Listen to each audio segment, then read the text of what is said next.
Selamat siang pemirsa, kembali lagi bersama saya Rini Lauli. Pemirsa, beberapa menit ke depan kami akan menyajikan berita-berita terkini dan isu-isu nasional yang tren di tengah masyarakat. Masih dalam program 7 Inspirasi untuk Anak Negeri. Pemirsa, mungkin dari kita ada yang pernah mendengar keluh kesah orang tua murid, saudara, tetangga, atau bahkan diri kita sendiri yang pernah mengalami anak kelas 7 SMP terlambat membaca, menulis, dan berhitung. Melihat kondisi demikian, orang tua manapun akan khawatir, gelisah, dan takut apakah kondisi anaknya normal. Apalagi bila teman-teman seusianya sudah bisa membaca, menulis, dan berhitung. Sebagai orang tua, biasanya akan merasa malu dan khawatir bila disangka orang mereka tidak bisa mengajarkan anaknya. Untuk kondisi psikis si anak juga terkadang menjadi hambatan, karena yang kerap terjadi si anak menjadi bahan ledekan teman-temannya. Jorialdo Martua Siagian, Enia Anggreni, siswa-siswi SMP 2 Siantar, Kecamatan Siantar, Kabupaten Simalungun, Sumatera Utara, yang bercita-cita ingin menjadi TNI Polri ini sempat tidak fasih membaca, menulis, dan berhitung. Namun berkat kegigihannya, dirinya sudah mulai fasih membaca. Hal yang sama juga dialami Enia Anggreni, juga tidak fasih calistung. Mereka berharap dan berkeinginan besar cita-citanya agar dapat terwujud, harus pintar dan fasih calistung. Sebagian orang tua hendaklah membantu dan tidak total tanggung jawabnya kepada sekolah. Yang perlu kita ingat adalah dukungan kedua orang tua dalam memberi perlakuan khusus demi menunjang belajar si anak. Mei Laryani Sidauruk, guru bimbingan konseling didampingi Dahlia Tambunan, Wisnu Warsaragi, Erhan P. Sinaga, kepada Mona Lisa TV Selasa 1 November 2022 terkait anak didik yang tidak fasih calistung, menjelaskan bahwa kondisi ini menjadi tantangan bagi dunia pendidikan, terkhusus di Kabupaten Simalungun. Sebelumnya sekolah juga telah memberikan pelajaran tambahan selain pendidikan reguler di luar jam belajar. Tapi ini juga dibutuhkan peran aktif di rumah untuk mengajari putra-putrinya. Mei tidak menampik bila masih ada siswa-siswi SMP belum fasih calistung. Untuk SMP Negeri 2 Siantar ada 20 siswa yang tidak fasih calistung. Dan menurut Mei, bahwa siswa-siswi tersebut tidak buta huruf, tapi hanya kurang mampu membaca, menulis, dan berhitung. Hubungan Bapak juga datang ya, kita ada data dan ini ada 10 soal yang mau kita jadikan soal ujian atau soal tes untuk 25 anak ini khusus. Jadi rencananya nanti anak ini akan dikumpulkan satu ruangan dengan soal yang sama, mau dari kelas 7, kelas 8 nggak masalah. Dia soal basicnya itu sama. Karena kita anggap mereka kan sama-sama kurang paham baca tulis ya. Jadi soalnya sama, kita kasih 10 soal pertanyaan mulai dari dia bisa menulis, kemudian kita bisa lihat dia bisa berhitung atau tidak. Kemudian kita lihat bagaimana perkembangan kepribadiannya dengan contoh menceritakan apa hobinya, apa pengalamannya di keluarga misalnya. Nah, jadi dari situ nanti bisa kita lihat dengan ada kolom penilaian. Jadi kami ada bikin berapa kolom? Kalau ini ada 4 kolom penilaian. Jadi kita bikin satu nama, kemudian kolom menulis, membaca, berhitung. Nanti yang menilai kami. Yang seperti itu ya? Iya, yang memberikan soal kita nilai nanti dulu, kita cross check. Setelah itu program selanjutnya setelah kita lihat nanti bagaimana perkembangan anak ini, kita coba panggil orang tua untuk mengasih tahu bahwasanya anaknya kondisinya artinya kondisi daripada anak tersebut ya. Dan kita kan ngomong by data Pak, by data nanti jangan pula kami bilang ngarang-ngarang apa bukti anak saya nggak bisa. Jadi kita punya data, kita ajak koordinasi kepada orang tua. Nah selanjutnya coba kita kerjasama dengan orang tua. Itulah Pak yang mau kita kerjakan untuk semester, karena ini kan masih pertengahan semester ya. Nah, jadi proses setelah ini semua, kira-kira itulah sistem yang mau kita coba upayakan di sekolah ini. Untuk siswa, itu kelas 7, kelas 8 ada juga? Yang udah kelas 8, kelas 2 lah berarti ya? Iya. Ada juga masih yang kelas 2? Kalau di data ini, sebentar saya buka di sini ya Pak, kelasnya.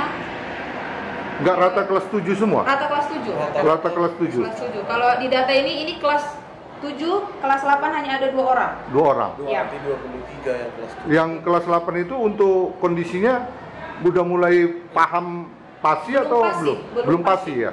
Belum pasti juga ya? Keterangan di sini belum pasti. Ini belum kan pasti, kita dapat dari bekerja sama dengan wali kelas juga. Wali kelas ya. Wah, untuk kedepannya artinya terhadap pihak orang tua gitu.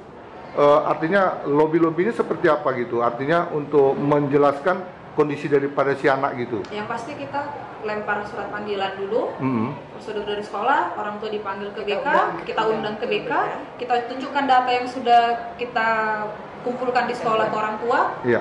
Kita koordinat apa ya Pak, komunikasi komunikasi ya, bagaimana, komunikasi. kemudian apa saran dari orang tua, kita coba mungkin sarankan untuk les tambahan atau apa gitu kan. Ya sebatas pendekatan emosional ke orang tua lah Pak, antara guru.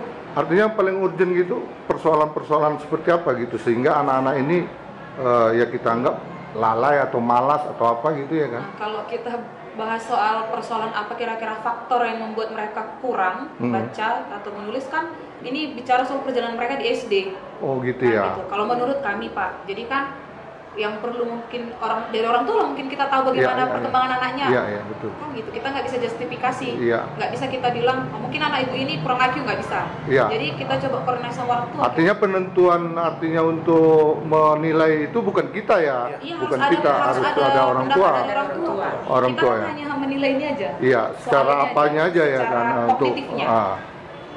Kalau sekilas faktornya, Ibu lihat faktor apa? Ada nggak atau artinya gen atau memang orang tua dari orang tua-tuanya nggak tahu baca gitu? Atau faktor ekonomi? Kalau kita di pendidikan itu kan Pak ada 3 ya, kognitif, kemudian psikomotorik, sama satu lagi dia soal apa Pak? Afektifnya. Jadi kita ini mau lihat di kognitifnya dulu. Biasanya kognitif itu kan kalau dibilang faktornya apa? Ya faktor minat belajarnya. Minat belajarnya ya. Iya, kalau kita bahas faktor ekonomi dan segala macamnya, saya pikir bukan ranah kami. Iya, ya, artinya nggak di luar itulah kita ya kan. Kalau kami nggak punya ranah di situ Pak, kami Kami hanya bicara soal kognitifnya, kita lihat oh berarti mungkin anak ini minat belajarnya, kemungkinan kurang. anak ini minat belajarnya rendah. Iya. Tapi kalau orang tuanya bercerita nanti lain hal lah kan Pak, misalnya saya mau begini ya itu lain hal. Iya, Nah, betul. kita bicara yang fakta-fakta, takutnya nanti menyinggung. Artinya sejauh inilah dengan kondisi ini artinya perkembangan daripada selama 1 semester ini untuk perkembangan anak-anak ini yang kalian lakukan seperti apa sudah? Perkembangan apanya? Minat bacanya, keinginannya untuk tahu membaca gitu? Maksudnya Bapak Anak-anak tersebut, artinya kan selama 1 semester ini kan pertama kan udah ketahuan. Masih 3 bulan. Iya 3 bulan ya kan. Di 3 bulan ini kan dari awal kan udah ketahuan gitu ya. Artinya perkembangan secara apa gitu melalui pendidikan di luar sekolah. Kalau di luar sekolah ya kita nggak ada program di luar sekolah. Nggak ada sekolah ya, nggak ada ya. Inilah yang mau di apa ya, mau rencana mau di apa ya, mau dibentuk ya. Iya Pak. Oh seperti itu dia ya. Belum ada kalau ada ekstra. Ekstranya belum ada ya, Ya belum masih hanya ada. sebatas melalui wali kelas lah Pak. Bagaimana caranya menaikkan minat anak ini supaya mau belajar lebih ini lagi. Gawat juga ya kalau seperti itu ya. Nggak ada rencana di selesai belajar jam belajar sekolah dilakukan lebih intensif untuk mengajari mereka. Masalahnya kan Pak seperti ini, tugas gurunya kan contoh dia masuk mulai dari jam pertama sampai jam ke-7. Iya. Kalau sudah masuk dia ke les ekstra, siapa mau gurunya? Apalagi kalau ada arahan dari pimpinan, pasti kan guru bekerja. Kalau sudah diarahkanlah seperti itu, ya di SK-kan lah, berilah. Artinya pasti ada honornya ya kan, itu pasti ada honornya ya kan gitu ya. Kalau memang seperti itu, guru juga siap karena buktinya sebelumnya kan kita sudah pernah lakukan seperti itu. Pernah ada dilakukan. Saya sendiri Oh gitu. Cuman itu tadi Pak, kalau dia bilang masalah kalau hak atau honornya Nggak ada ya. nggak ada ya Pak. Ini Belum ya. kerelaan. Iya. Hanya kerelaan. Artinya karena sebagai seorang pendidik ya. iya. Ya, gitu mereka kan perlu juga fasilitas-fasilitas. Ya seharusnya difasilitasi Pak. Iya. Karena kan sudah ada data ya. Harapan orang Bapak untuk ke depan seperti itu apa? Ya kami difasilitasilah melalui pihak sekolah, terutama pimpinan ke kepala sekolah, dibentuklah tim. Kan ada guru bidang studi bahasa Indonesia. Iya. Ya, beberapa ya ikutlah dengan guru BP sebagai pendamping untuk anaknya. Matematika. Guru matematika. Untuk kalistungnya, ya itulah diharapkan. Jadi untuk sejauh ini artinya selama ini belum ada lah sama sekali gitu ya kepedulian dari dinas untuk persoalan ini ya. Belum. Kalau untuk kalistungnya ini dulu, mungkin menurut dinas kalau sudah SMP nggak perlu sudah lagi. bisa kalistung, Iya. kan gitu. Iya. Ternyata di lapangan Nggak bisa. masih Ajab ada 25 orang di SMP. Iya, ajab kita. Yang bijak taat pajak. Bayar pajak di Krisin aja.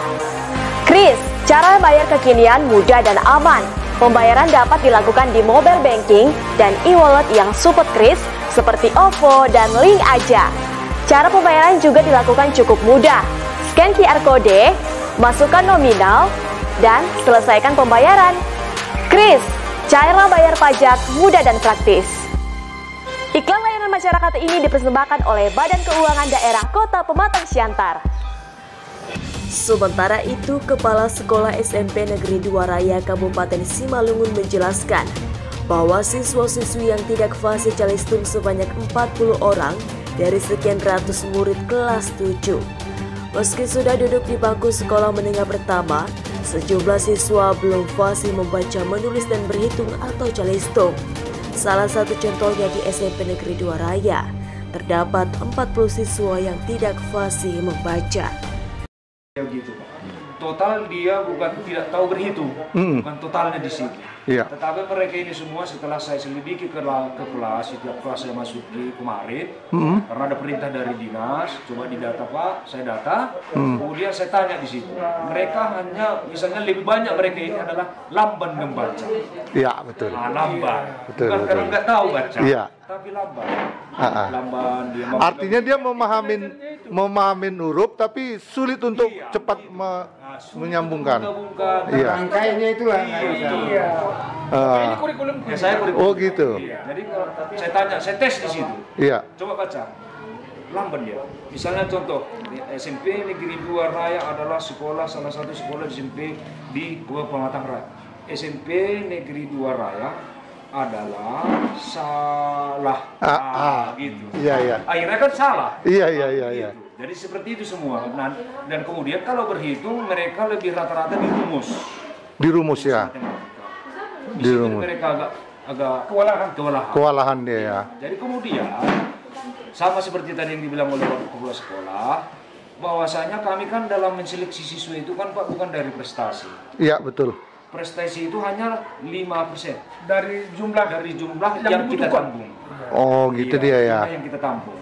5% sekitar 14 atau 15% sekitar 43 orang. Nah, gitulah dia. Jadi kalau lebih banyak zonasi nih Pak, kita nggak seleksi dari sudut prestasinya.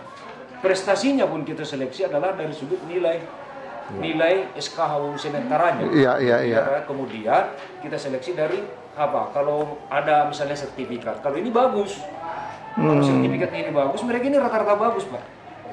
Nah, kalau untuk menulis, mereka nulis bisa. Nulis bisa. Ada satu orang yang menulis pun tulisannya nggak bisa kita baca, satu orang saja. Tapi dia lamban menulis. Oh gitu ya. Itu kelas 7 Pak. Makanya ketika ujian, ya, kan pun harus baca. Ya, betul. Kan berarti dibacakan guru atau dia sendiri membacanya kan gitu. Kalau di SMP 2 ini Pak, kalau kita ujian misalnya mid semester, ulangan harian, ujian semester, kita buat soal. Sekolah. Kan kita buat soal. Iya. Maka kita bagi sebar, mereka yang baca. Kalau didikte itu soal Pak, otomatis siswa ini tidak tahu. Oh gitu dia ya. Kalau misalnya didikte guru kan, iya, otomatis tidak tahu. Betul, yang di sana pun gitu juga. Ini kalau didikte Pak katanya mereka nggak bisa katanya. Nggak bisa. Tapi kan kita sebarlah soal itu kan. Iya. Lamban dia baca ya udah. Dapatnya juga. Paling karena dia multiple choice itu mungkin tinggal apa? Tinggal pilih aja kan. Iya. Paling dengan apanya aja kan. Nah, ini akhirnya A, gitu. B. Kan mungkin seperti itu.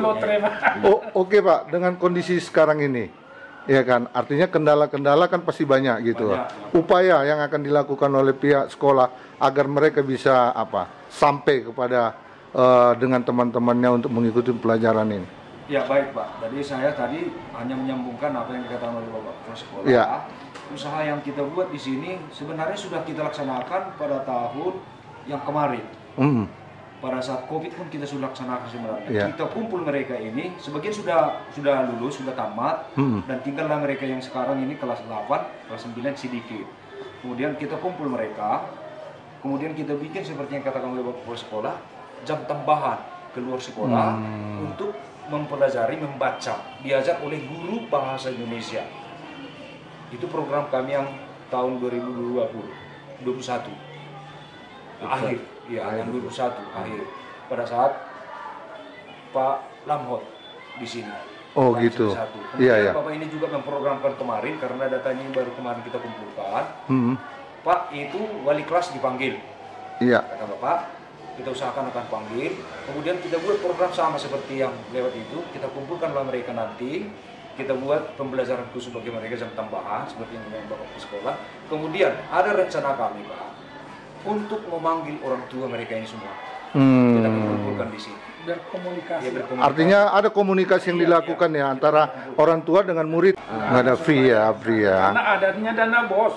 Iya. Kan kita kan perlu tahu juga. Mana tahu kan setelah ini kan dikumpulkan mereka karena jam tambahan kan, karena yang jelas guru itu kan perlu juga ada ekstra puding. Jadi adanya intensif Pak, kalau di luar jam dia mengajar ada intensif dan bisa dibayarkan melalui dana BOS. Di sekolah lebih lama sama orang tua. Jadi harus ada kerjasama yang baik. Orang tua itu pun harus ekstra keras lah. Bagaimana caranya mengajari di rumah. Gitu ya. Karena kalau di sekolah, bayangkan Bapak jam 7 sampai jam 1. Oh gitu. Iya, hanya segitunya waktu yang ada di sekolah. Di sekolah. Selebihnya kan di rumah. Di orang tua. Seharusnya orang tua itu juga. Untuk para murid ini Pak ya, izin dulu Pak. Pernahkah nggak dipanggil face to face untuk apa kendalamu kok bisa seperti ini gitu? Udah ada pernah sharing seperti itu Pak? Pernah Pak. Nah, kalau di sekolah kita ini pernah kita panggil siswa itu tahun yang lewat. Ini kita mulai lagi tahun ini program baru dari Bapak sekolah, karena Bapak Kepala Sekolah sini tadi kan dibilang dia baru di sini, dan kita kasih tahu sama Bapak setuju. Kita tanya mereka siswa, apa kendala? Khusus kelas 7 ini Pak, kendalanya di SD-nya. Di SD tidak ada secara khusus diajar baca. Nggak ada. Khusus yang baca ya. Tambahan Pak. Yang paling dominan sebenarnya faktor ekonomi. Iya. Kayak mana lah kadang orang tua bisa memperhatikan anaknya begitu akurat, sementara kebutuhan yang dia gunakan berangkat pagi pulang sore. Kadang orang tuanya cari kerja di ladang orang. Gitu ya. Anak demikian. Pulang ke rumah udah lelah. Udah lelah. Rata-rata memang yang seperti itu keluarganya yang broken home dan kurang mampu. Gitu dia ya. Berarti kan kalau umpamanya kita lihat seperti ini kan ada juga sedikit kesimpulannya. Di ekstranya Dinas Pendidikan Kabupaten harus portfolio apa lagi untuk ke SD. SD duluan paling utama. SD dia. Bukan di SMP-nya. Benihnya kan di situ. Di SD. Jadi karena ini sudah data sama kita tinggal kumpulkan, kita tinggal ambil orang tua, dan kita tinggal tugaskan guru yang. Mereka pulang sekolah langsung belajar atau pulang dulu? Langsung ya. Makanan mereka? Kalau yang jauh rata-rata kadang bawa perbekalan orang itu. Ada apa adanya. Berarti udah diberitahu lah bahwa mereka rencana kita begitu Pak tahun ini. Oh gitu dia ya. Nggak ada tambahan dari sekolah untuk mengasihi mereka snack-snack nggak ada? Hanya untuk ke depan, karena saya pertengahan tahun kan Pak nggak bisa merombak RKS. Iya RKS. Untuk tahun depan mudah-mudahan bisa kami bantu seperti itu. Makan snack. Dari Kabupaten Simalungun, Sumatera Utara, Tim Liputan Babe, Ezra Manihuruk, Mona Lisa TV mengabarkan.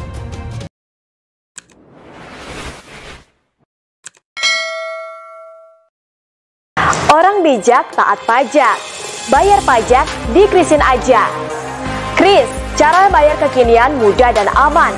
Pembayaran dapat dilakukan di mobile banking dan e-wallet yang support Kris seperti OVO dan Link aja. Cara pembayaran juga dilakukan cukup mudah. Scan QR Code, masukkan nominal, dan selesaikan pembayaran. Kris, cara bayar pajak mudah dan praktis. Iklan layanan masyarakat Masyarakat ini dipersembahkan oleh Badan Keuangan Daerah Kota Pematang Siantar.